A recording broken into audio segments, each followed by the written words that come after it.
siya, tinanggap mo. Yun ang kasimula, napapaguhin ka niya. Magpapago ang buhay mo. Hindi lang magbabago, pagagandahin ang buhay mo. Sapagkat hindi siya papasok sa puso mo, sa buhay mo para papamitin. Trabaho ni Satanas yun. Hindi yung trabaho ni Jesus. Papamitin ang buhay mo. Kaya ang daming mga bata, kung bakit kami nag-project ng bagong kabataan, nilagay ng Diyos sa puso ko. Iyan ang i-project. Bangon kabataan. Baguhin ang kabataan. May pag-asa ka, mahalaga ka. Sabi sa tabi mo, may pag-asa ka, mahalaga ka. Ang hina eh, bago walang katating-tating. Pwede ba, lagyan mo naman ng power. Sabi mo, may pag-asa ka, mahalaga ka. Yan. Tandaan mo upang ang sinumang kay Jesus ay sumampalataya, hindi mapahamak doon sa impyerno, kundi magkaroon ng buhay na walang hanggan. Langit ang tubo mo. Pastor, paano yun? Ang makasalanan ko. Kaya nga may 1 John 1:9. Kung ipapahayag mo ang iyong mga kasalanan, masamang inisip, sinalita, ginawa, pati mabuti na hindi mo ginagawa, kasalanan yun. Sabi sa James 4:17, ang mabuti na hindi ginagawa kasalanan ay yung isip, salita, gawa na masama. Apat ang pinagagalingan ng iyong kasalanan. Kaya dapat humingi ka ng tawad ngayong hapon. Humingi ka ng tawad kay Jesus. Patatawarin ka niya. Kung ipapahayag mo yung kasalanan, tapat at banal si Jesus, na patatawarin ka sa iyong kasalanan, lilinisin sa lahat ng iyong kalikuan. Pastor, ako kailangan hihingi ng tawad. Sapagkat sinabi ni Propeta Isaiah sa chapter 59 verse 2, pinapaghiwalay kayo ng inyong kasamaan, kayo at ng inyong Diyos. Who separated us from God? It is our sin. A single sin can separate us from God. Ang sabi sa Revelation 21:8, sa mga sinungaling, ang kanilang bahagi dagat-dagat ng apoy, lake of fire, hell, sinungaling pa lang yun. Dito sa Pilipinas, wala kang nakita o narinig na hinuli ng pulis, hinulong at dinala sa Muntinlupa dahil ang sinungaling. Pero in the sight of God, ang isang sinungaling, impyerno ang hatol. Kaya kinakailangan bumaba si Jesus mula sa langit, manaw sa lupa, mamatay para sa kasalanan natin, at ang pinaka-single sin or the smallest sin, pagsisinungaling. Tanungin mo yung katabi mo, nagsinungaling ka? Pag sinabi niya hindi, sinungaling niya. Oo. Nagsinungaling ka? Isipin mo, sa lahat ng sinungaling ang kanilang bahagi, dagat-dagatan ako, hindi ako nagsabi, si Jesus. Kaya nga kinakailangan natin ang manunubos galing sa langit, manaw sa lupa, tubusin ang ating kasalanan, and when the Lord Jesus Christ died on the cross, He took all our sins on the cross and offers us forgiveness. Kapatapanan. Kaya ngayon, mga kabataan, handa ka bang lumapit kay Jesus? General Juan Castaneda, Senior High. Handa ka bang lumapit kay Jesus, sabihin ng tawad? Aanyayahan kita. Sapagkat itong regalo, hindi ako nagbibigay si Jesus. Bibigyan ka ng regalo walang bayan. Buhay na walang hanggan. Ibig sabihin yun, pag ikaw ay namatay dito sa lupa, dahil na-receive mo yung eternal life, yung gift of eternal life, when you die, you will bring me to heaven. It was eternal life. Ano sabi ni Jesus? I am the way, the truth, and the life, and no one can go to the Father. Kundi sa pamagitan ko, siya ang daan, katotohanan at buhay. Walang makakapunta sa Ama, kundi sa pamagitan niya. Kaya you need to accept the Lord Jesus Christ para pag namatay ka, dadalhin ka niya sa heaven. Sino yung gusto pumunta sa heaven? Ay ko konti.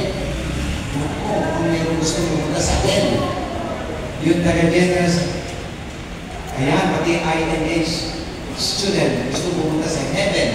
Okay, very good. Ngayon, ano yung way? Simple lang, napakasimple lang. Humingi ng tawad, repentance. Ano yung ibig sabihin ng repentance? Tatalikuran mo yung kasalanan. Kasi, dati sinusunod mo si Satan na pinapagawa sa iyo mga kasalanan na yan, ngayon pag humingi ka ng tawad, dapat hindi na si Satan ang susundin mo, si Jesus na. Kaya tatalikuran mo si Satan at ang kasalanan at susunod ka ngayon kay Jesus. Kaya nakita niyo si Mark, tama ang ginagawa mo, susunod ka kay Jesus. Palagi, hindi one day, hanggang nabubuhay ka, susunod ka kay Jesus.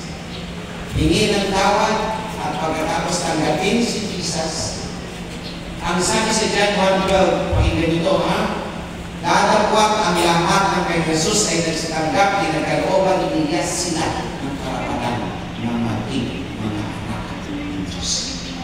At ang sabi sa John 6:47, ang nananalig sa akin may buhay na walang hanggan. At hindi lang yun, pati yung pangalan nyo sa Revelation 21:27, ang pangalan mo isusulat sa Book of Life in Heaven. At sabi ko sa Revelation 20:15, itinapon sa lawang apoy ang sinumang hindi nakasulat ang pangalan sa aklat ng buhay. Kaya kung gusto mo mapunta sa langit, dapat isulat ang pangalan mo sa Book of Life in Heaven. Pero kung ayaw mo, hindi mo tatanggapin si Jesus, isang araw, sabi sa Revelation 20:15, pagbukas ng Diyos ng aklat ng buhay, sino yung nakasulat doon sa Book of Life? Yun yung mga pupunta sa langit. Bakit pupunta sa langit? Kasi nagsisi, tinanggap si Jesus, bilang Panginoon na nagpapintas. That's why, on that very day, when they accept the Lord Jesus Christ, their names were written in the Book of Life in Heaven. Kaya ngayong araw na ito, tandaan nyo, March 15, 2025, anong oras? Ha? 5 p.m. Tandaan nyo yun, Saturday, 5 p.m. March 15, 2025. 5 p.m. Saturday. Kung tatanggapin nyo. Ngayon, ito yung maanyaya ni Jesus sa inyo. Ikatay ko kayo sa isang very simple prayer. Pero gagawin nyo yung prayer na totoo sa puso. Totoo sa puso, hindi sa puso lang. Kapag pag tinagap si Jesus ng puso, walang iniwan kayo doon sa mga Pilipino. Pinatawag lang si Jesus ang puso, pero hindi pinatawag sa puso. At hindi na ito sa langit po kayo. The reason why kung bakit kami nangangaral, kasi number one, we want to make sure that when you die, you will go to heaven. Your soul will go to heaven. And second, bilang kabataan, pabangon ka kasi may pag-asa ka, mahalaga ka, para patuloy ng Diyos at maka-influensya ang buhay mo sa kapatid mo, sa pamilya mo, sa mga kamag-anak mo, sa mga kaibigan mo, sa mga kakilala mo. Dahil napakahalaga ng buhay mo sa harapan ng Diyos. Okay? Yung nais tumanggap ng buhay na walang hanggan, kailangan mo papasukin si Jesus sa puso mo, humingi na ng tawad, and then open your heart to Jesus, accept Him as your personal Savior and your Lord. And the gift of eternity. Pag tinanggap mo yun, today is the day of your salvation. Your name will be written in the Book of Life. Ngayon, maging hindi kabataan. Kung meron hindi nakakapyak, dapat mamatay kita sa langit. Ito yung day, March 15, 2025, Saturday, 5 p.m. Ngayon, General Juan Castaneda Secretary is my question. Would you like to receive the gift of eternity? Ibinibigay ni Jesus sa inyo ngayon, hindi ko walang bayan. Sana magpapalala sila. Ibinibigay sa inyo yun. Doon sa gusto ko manggap, tanggapin yung buhay na walang hanggan. Papasukin